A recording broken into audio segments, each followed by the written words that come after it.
بسم اللہ الرحمن الرحیم۔ السلام علیکم ورحمۃ اللہ وبرکاتہ۔ ہمیں جو اخلاقی برائیاں ہیں ان کو دور کریں اور اپنی روش کو بہتر کریں۔ نبی صلی اللہ علیہ وسلم نے فرمایا ہے تکبر اور جمال پسندی دو مختلف چیزیں ہیں۔ قال رسول اللہ صلی اللہ علیہ وسلم لا يدخل الجنة من كان في قلبه مثقال ذرة من كبر قال رجل ان رجل يحب ان يكون ثوبه حسنا ونعله حسنا قال ان الله جميل ويحب الجمال الكبر بطر الحق وغمط الناس۔ یہ مسلم کی روایت ہے۔ عن ابن مسعود رضی اللہ تعالیٰ فرماتے ہیں رسول اللہ صلی اللہ علیہ وسلم نے ارشاد فرمایا جو شخص جس کے دل میں ذرا برابر تکبر ہوگا جنت میں داخل نہ ہو سکے گا۔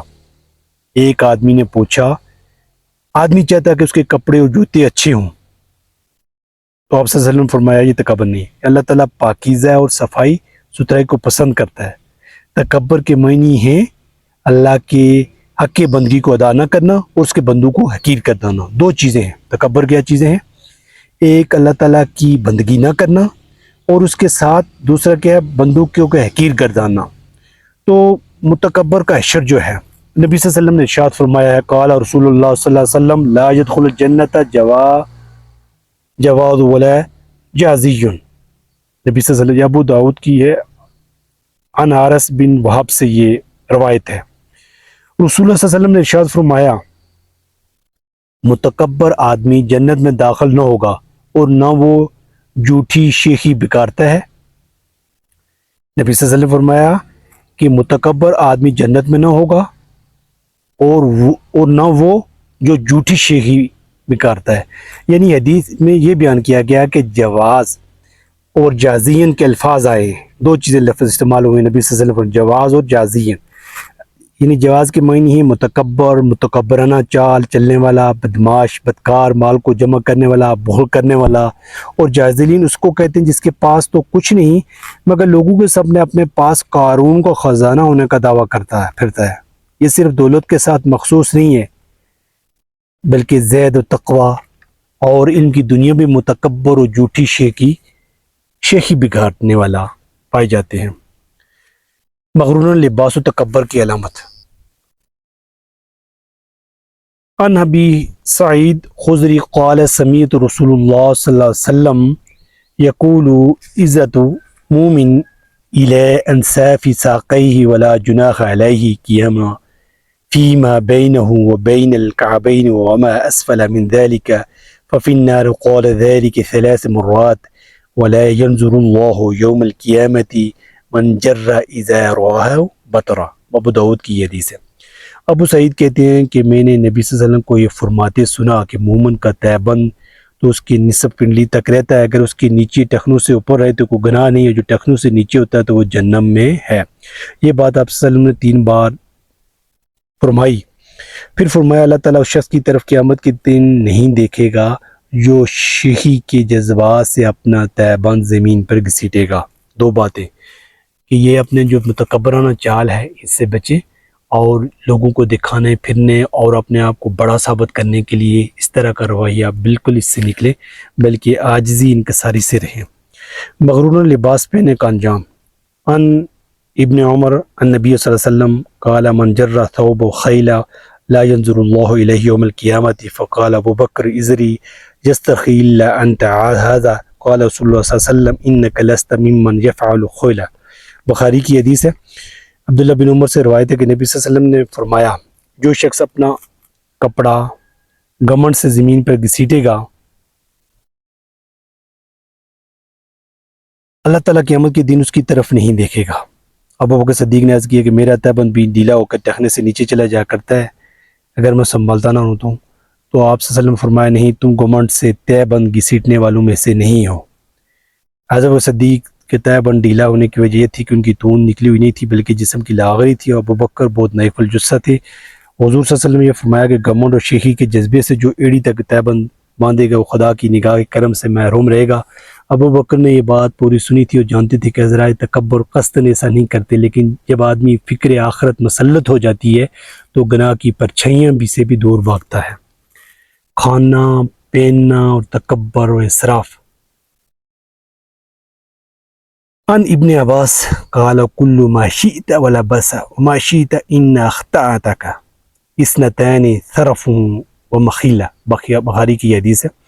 حضرت عبداللہ بن عباس کہتے ہیں جو چاہو کھاؤ جو چاہو پہنو بشرطے کہ تمہارے اندر گھمنڈ اور اسراف نہ ہو، دو چیزیں، یعنی حضرت عبداللہ بن عباس کہتے ہیں جو چاہو کھاؤ اور جو چاہو پہنو بشرطے کہ تمہارے اندر ایک چیز گھمنڈ اور دوسرا اسراف نہ ہو، دونوں چیزیں نہیں ہونی چاہیے، گھمنڈ بھی نہ ہو اسراف بھی نہ ہو۔ اور ظلم جو ہے تاریکی ہے، نبی صلی اللہ علیہ وسلم فرمایا قیامت و ظلم کی تاریکی ہے۔ ان نبی صلی اللہ علیہ وسلم قال ظلم ظلمات یوم القیامہ متفق علیہ ابن عمر، نبی صلی اللہ علیہ وسلم یہ متفق علیہ حدیث ہے، اور نبی صلی اللہ علیہ وسلم فرمایا ظلم قیامت کے دن ظالم کے لیے سخت اندھیرا بنائے گا۔ اللہ تعالیٰ ہمیں بچائے، ہمیں روشنی اور نور دے اور راستہ دکھائے کہ ہم ظلم کریں، کسی پر کسی کے حق ماریں اور کسی کو تکلیف دیں اور کسی کو پریشان کریں، اور جو کچھ ہم ہیں اپنا کمائیں اور اپنا کھائیں اور اپنا دوسروں کو دیں اور کبھی بھی دوسروں کو نقصان نہ پہنچائیں۔ ظالم سے جو تعاون ہے اسلام سے بغاوت ہے۔ عن اوس بن شور جیل انه سمع رسول اللہ صلی اللہ علیہ وسلم قال من مشى مع ظالم يقويه ويعلم انه ظالم فقد خرج من الاسلام، مشکات کی حدیث ہے۔ اور اس بن شرجیل کہتے ہیں کہ انہوں نے رسول اللہ صلی اللہ علیہ وسلم کو یہ فرماتے سنا جو شخص کسی ظالم کا ساتھ دے کر اسے قوت پہنچائے گا دارانی کے، وہ جانتا ہے کہ ظالم ہے تو وہ اسلامیت سے خارج ہو گیا۔ تشریح مطلب یہ ہے کہ جانتے بوجھتے کسی ظالم کی تائید کرنا اور اس کا ساتھ دینا ایمان اور اسلام کے خلاف ہے۔ ہمیں مظلوم کی مدد کرنی چاہیے، ظالم کے ساتھ جو ہے نا کوئی ہمارا تعلق نہ ہو، ظلم کو روکیں، اور ہم ظالم کو قوت دینا، مدد کرنا، پیسے کے ساتھ، اپنے اس کی تقاریر کے ساتھ، اپنے اس کے ساتھ کسی طرح کا لین دین، یعنی اس کو کسی طرح سے بھی ہم مدد فراہم نہیں کر سکتے ہیں۔ اس لیے ہمیں دیکھیں کہ ہم ایک اچھا اور بہتر مستقبل تیار کر سکتے ہیں جب ہمارے اندر یہ ظلم، تکبر، مغرور اور اس انداز کے جتنے بھی یہ رذائل اخلاق ہیں، جتنے بھی یہ جو برائیاں ہیں، اس سے بچنے کی کوشش کریں گے۔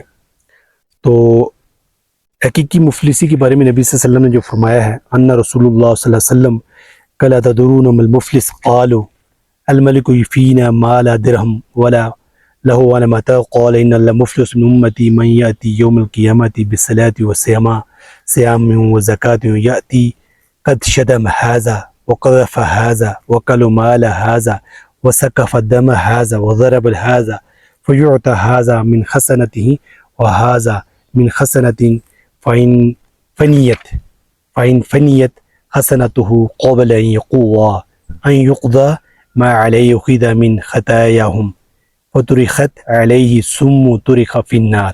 مسلم کی حدیث ہے، ابو ہریرہ سے روایت ہے، رسول اللہ صلی اللہ علیہ وسلم نے فرمایا کیا تم جانتے ہو کہ دیوالیہ اور مفلس کون ہے؟ لوگوں نے کہا کہ مفلس ہمارے ہاں وہ شخص کہلاتا ہے جس کے پاس نہ تو درہم اور نہ کوئی اور سامان۔ آپ نے فرمایا کہ میری امت کا مفلس و دیوالیہ وہ ہے جو قیامت کے دن اپنی نماز، روزے، زکوٰۃ کے ساتھ اللہ تعالیٰ کے پاس حاضر ہوگا، اور اس کے ساتھ ساتھ اس نے دنیا میں کسی کو گالی دی ہوگی، کسی پر تہمت لگائی ہوگی، کسی کا مال کھایا ہوگا، کسی کو قتل کیا ہوگا، کسی کو ناحق مارا ہوگا، تو ان تمام مظلوموں میں اس کی نیکیاں بانٹ دی جائیں گی۔ پھر اگر اس کی نیکیاں ختم ہو گئی تو مظلوموں کے حقوق باقی رہے تو اس کی غلطیاں ان کے حساب میں ڈال دی جائیں گی، پھر اسے جہنم میں پھینک دیا جائے گا۔ اللہ تعالیٰ ہمیں بچائے اور اچھی زندگی گزار سکیں جس میں تقویٰ ہو، خیر ہو، بہتری ہو، اور دوسروں کو حقوق دینا ہو، اور دوسروں کو مدد کرنا ہو، مظلوم کے ساتھ کھڑا ہونا ہو، اور ہم کبھی بھی کسی کا کوئی ایک پائی بھی نہ لیں بلکہ کسی کو دینے والے ہوں۔ زندگی ایک موقع ہے، کیا کر سکتے ہیں، اس پہ کام کرنے کی ضرورت ہے۔ روزانہ کی بنیاد پہ اپنے آپ کو بہتر کریں اور آگے بڑھیں۔ اللہ کی توفیق سے ممکن ہے۔ السلام۔